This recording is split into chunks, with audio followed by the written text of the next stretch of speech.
जय श्री राम। राम राम दोस्तों, जय हनुमान जी। आज के दिन श्रवण जरूर करें ये कहानी, क्योंकि ये कहानी बहुत बड़ी सीख देगी। दोस्तों, गुस्सा क्रोध आखिर हमें क्यों आता है, आप जानते ही होंगे। गुस्सा आना आप सभी को आम बात ही लगती है। आपको कोई बात बुरी लगी या किसी का बर्ताव पसंद नहीं आया तो गुस्सा आ जाता है। आप उस बातें को लेकर बैठ जाते हैं। सुबह से लेकर रात तक वही बात आपके दिमाग में घूमती रहती है। नमस्कार दोस्तों, बातें ज्ञान की YouTube चैनल में आपका स्वागत है। इस चैनल के द्वारा भक्ति, ईश्वर कथा, पौराणिक कथाएं, प्रेरक कहानियां और ज्ञानवर्धक कहानियों का विशेष संकलन आपको मिलेगा और आप ऐसे ही ज्ञानवर्धक वीडियो देख पाएंगे। कृपया चैनल को सब्सक्राइब करें, वीडियो को शेयर करें और अपना बहुमूल्य साथ बनाए रखें। धन्यवाद दोस्तों।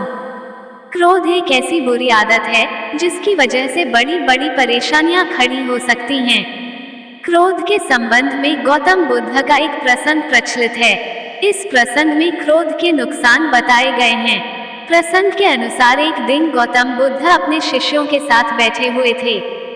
बुद्ध एकदम शांत थे। उन्हें इस प्रकार देखकर उनके शिष्य बहुत चिंतित हुए।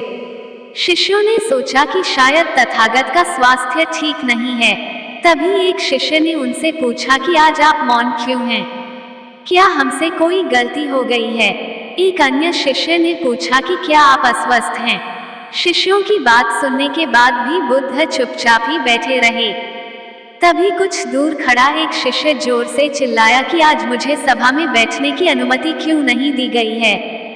बुद्ध आंखें बंद करके ध्यान करने लगे।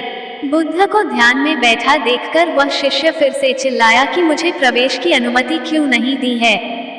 तभी बुद्ध के सामने बैठे एक शिष्य ने बुद्ध से कहा कि कृपा कर उसे भी सभा में आने दें। बुद्ध ने आंखें खोली और बोले कि नहीं, वह अछूत है, उसे आज्ञा नहीं दी जा सकती। ये सुनकर शिष्यों को बड़ा आश्चर्य हुआ।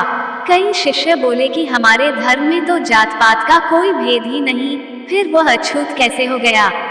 बुद्ध ने कहा कि आज वह क्रोधित होकर आया है। क्रोध से जीवन की एकाग्रता भंग होती है। क्रोधी व्यक्ति मानसिक हिंसा करता है, इसलिए उसे कुछ समय एकांत में ही खड़े रहना चाहिए, ध्यान करना चाहिए। इससे क्रोध को काबू किया जा सकता है। क्रोधित शिष्य भी बुद्ध की बातें सुन रहा था। अब उसे खुद किए व्यवहार पर पछतावा होने लगा। वह समझ चुका था कि अहिंसा ही हमारा धर्म है।